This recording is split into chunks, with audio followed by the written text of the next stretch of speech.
মাননীয় মুখ্যমন্ত্ৰী মহোদয় PMAYG সম্পৰ্কে সাধাৰণ ৰাইজৰ বহুতো অভিযোগ আছে মহোদয় অসমৰ সংখ্যাগৰিষ্ঠ মানুহ সাধাৰণ দুখীয়া মানুহ সেই সাধাৰণ মানুহৰ লগত বাস্তৱত কি চলি আছে শাসনৰ মুৰব্বী হিচাপে জানিবলৈ নিশ্চয় মন যায় সংখ্যাগৰিষ্ঠ দুখীয়াৰ লগত হোৱা অন্যায়ৰ বাস্তৱ চিত্ৰ কোনো মিডিয়াই নেদেখুৱায় দুৰ্নীতিৰ বিৰুদ্ধে শূন্য সহনশীলতা গ্ৰহণ কৰা আপোনাৰ চৰকাৰে নিশ্চয় গ্ৰাউণ্ড লেভেলৰ পৰা পৰিস্থিতিৰ বুজ ল'বলৈ ভাল পাব বন্ধুসকল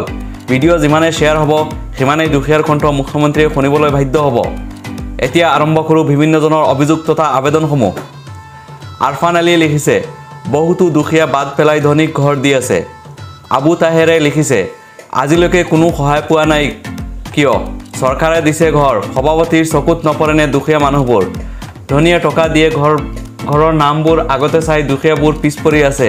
ধনীবোৰে পায় চৰকাৰে দিছে অশোক বৰ্মনে লিখিছে আমাৰ নিজে বনা পকা ঘৰ আছে বুলি 11-18 এটাও নিদিলে কেশৱ তাপাই লিখিছে আজিলৈকে গভৰ্ণমেণ্ট ঘৰ পোৱা নাই মাইনা বেগমে লিখিছে ঘৰ নথকা পোৱা নাই সব মিছা সুস্মিতা দত্তই লিখিছে 128 নম্বৰ বাগমৰা গাঁও পঞ্চায়তৰ 11 চনৰ আৰু 18 চনত নাম থকা ঘৰটো ক'ত গ'ল আৰু ডকুমেণ্টবোৰ দিও কিয় ঘৰটো দিয়া নাই উত্তৰটো দিব পাৰিলে দিব বুলি আশা ৰাখিলোঁ কিন্তু আমাতকৈ ধনী লোকক ঘৰ দিলে নে বেটি দিব লাগিছিল মই পিছে দিব নোৱাৰোঁ লাগে ঘৰেই নালাগে তথাপি উত্তৰটো দিলে ভাল পাম লক্ষ্মীমা তেলি লিখিছে পুৱা মানুহবোৰে পাই আছে ঘৰত আহি ফটো মাৰি নিলে হ'লেও পোৱা নাই স্বপ্না সূৰ্যবংশীয়ে লিখিছে আপুনি যদি ভাল মিডিয়া হৈ থাকে কৰিমগঞ্জ জিলাৰ সকল চাহ বাগানৰ গাঁও পঞ্চায়তবিলাক ভালকৈ চাই যাওক জব কাৰ্ডৰ দুৰ্নীতি PMIৰ দুৰ্নীতি ৰেচন কাৰ্ডৰ দুৰ্নীতি যতবিলাক গৰীব দুখীয়া মানুহৰ অনুদান সেই অনুদানবিলাক ধনী ঘৰৰ মানুহে বেছিভাগ পাই থাকে নিৰু পেংগিঙে লিখিছে দিন হাজিৰা কৰা ঘৰ নাপায় যাৰ ঘৰত মূল মানুহজন 1000 টকাৰ ব্যৱহাৰ কৰি ডিউক বাইক স্প্লেণ্ডাৰ বাইক 3-4 পুৰা খেতি মাটি আছে তেনে লোকে চৰকাৰৰ সকলো আঁচনি পাবলৈ সক্ষম হৈছে তাৰ উপৰিও অৰুণোদয় কৃষি ৱেলফেয়াৰ অফিচৰ ফালৰ পৰা অহা সকলো সুবিধাসমূহ পাই আছে চৰকাৰী কৰ্মচাৰীসকল কুম্ভকৰ্ণ নিৰ্যাত হৈ আছে এই সকলো আঁচনি দুৰ্নীতি বিৰোধী হৈছে খাজা মইনুদ্দিনে লিখিছে 15000 কৈ ইটাৰ দাম ঘৰ কেনেকৈ হ'ব আব্বাছ আলীয়ে লিখিছে কাম নাই এইবোৰ খবৰৰ দুখীয়া নেপায় ধনীয়ে পায় জিন্তু অৰ্ণৱে লিখিছে বাক্সাত জনী ঘৰ পাব লাগে সেইবিলাক মানুহে কিয় পোৱা নাই ঘৰ যিবোৰ মানুহৰ টকা পইচা আছে সেইবিলাকে পায় ঘৰ নৱজ্যোতি দাসে লিখিছে আজি 10 বছৰ হ'ল চৰকাৰী ঘৰৰ নামত কিমানবাৰ কাগজ পত্ৰ জমা দিলেও সুখবৰ এইটোৱে যে মই আজিলৈকে ঘৰ নাপালোঁ কাৰণ আমি দৈনিক হাজিৰা কৰা মানুহ যে বাকীখিনি ইতিহাস নয়ন কলিতাই লিখিছে আমি বহুতো দুখীয়া মানুহ কিন্তু আমাক ঘৰ কিয় নিদিয়ে মেম্বাৰে কিন্তু আমাৰ গাঁৱত বহুতে 3-4টাকৈ ঘৰ পালে কিন্তু আমি আজিলৈকে এটাও ঘৰ নাপালোঁ পিৰতলা সোণোৱালে লিখিছে মেম্বাৰগৰাকী বেয়া হ'লে লাভ নাই মই আজিলৈকে একো পোৱা নাই ৰুবুল শইকীয়াই লিখিছে বহুতো দুখীয়া দৰিদ্ৰ সীমাৰেখাৰ তলৰ পাবলগীয়া লোকে এতিয়াও বাদ পৰিছে DK ৰাংগবে লিখিছে ঘৰ দিছে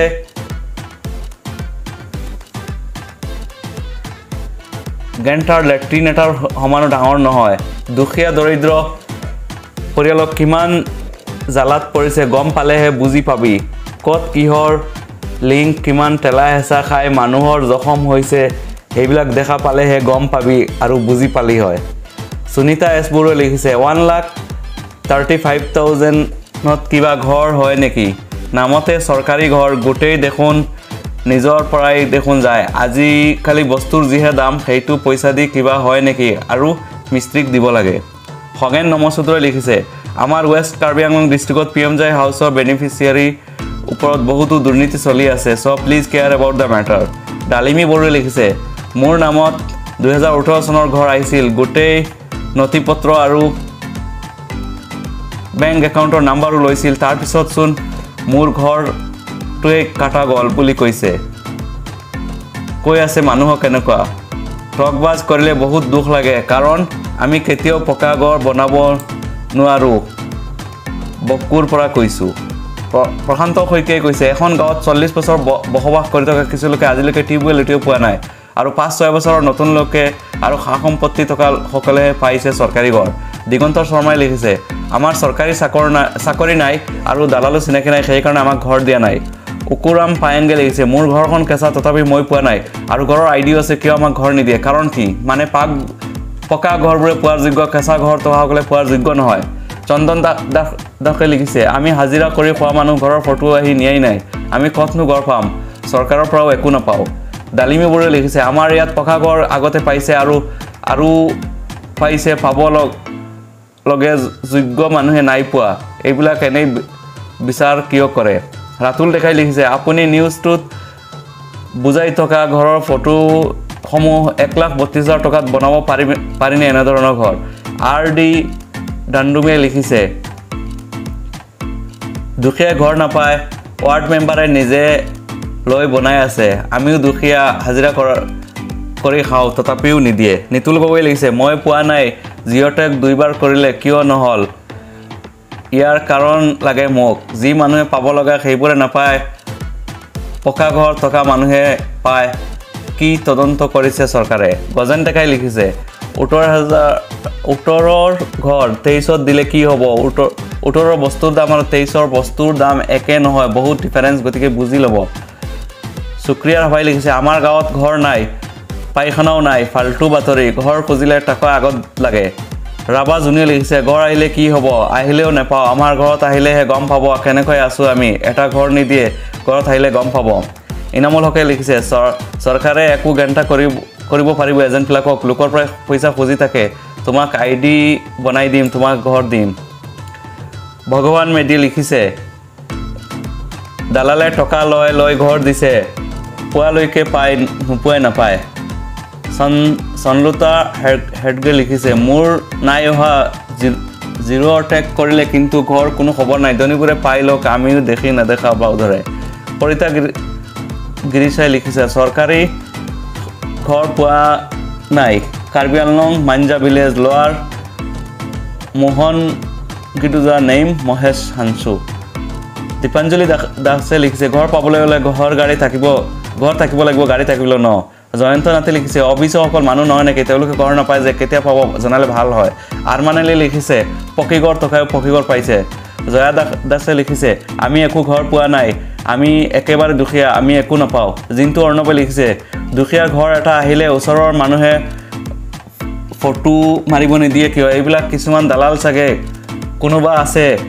যোনে ধনী মানুহবিলাকে ঘৰ পাই আছে নুৰ আমলামে লিখিছে ঘৰ পোৱা নাই তালিকাত ঘৰৰ নাম থকা শুনিবলৈ পাইছিলোঁ সেই ঘৰৰ নামটো কাটি পেলালে ৰফিকুলকে লিখিছে মোৰ ঘৰখন কেঁচা তথাপি মই পোৱা নাই আৰু ঘৰৰ আইডিও আছে কিয় আমাক চৰকাৰী ঘৰ নিদিয়ে কাৰণ কি মানে পকা ঘৰবোৰে পোৱাৰ যোগ্য কেঁচা ঘৰ থকাবোৰ পোৱাৰ যোগ্য নহয় চেংচন আছিল নাম কাটি দিছে বন্ধুসকল আপোনালোকে অভিযোগসমূহ শুনিলে দেখিলে নে বেছিভাগ অভিযোগত দিয়া মানুহে কি কৈছে যে পকী ঘৰ থকা সকলে চৰকাৰী ঘৰ পাইছে গাড়ী থকা মানুহে মাটি থকা মানুহে চৰকাৰী ঘৰ পাইছে কিন্তু দুখীয়াই পোৱা নাই প্ৰকৃত দুখীয়াসকলক বঞ্চিত কৰা হৈছে বন্ধুসকল মোৰ কণ্ঠ বন্ধ কৰিবলৈ আগৰ পেজখন হেক কৰা হ'ল কিন্তু মোৰ কণ্ঠ কোনেও বন্ধ কৰিব নোৱাৰে দুখীয়াৰ হৈ সদায় মাতি যাম আপোনালোকে এইখন পেজ ফলো কৰি ৰাখক আৰু শ্বেয়াৰ কৰক বন্ধুসকল আগৰ পেজৰ ভিডিঅ'বোৰত আপোনালোকে দিয়া সহায়ৰ বাবে আপোনালোকক আন্তৰিক ধন্যবাদ জনালোঁ এই ভিডিঅ'টো ইমানেই শ্বেয়াৰ কৰক যে যাতে অসমৰ মাননীয় মুখ্যমন্ত্ৰীয়ে এই আপোনাৰ অভিযোগসমূহ শুনিবলৈ বাধ্য হয় আৰু গোটেই অসম জুৰি এটা ডাঙৰ তদন্ত দিবলৈ বাধ্য হয় ধন্যবাদ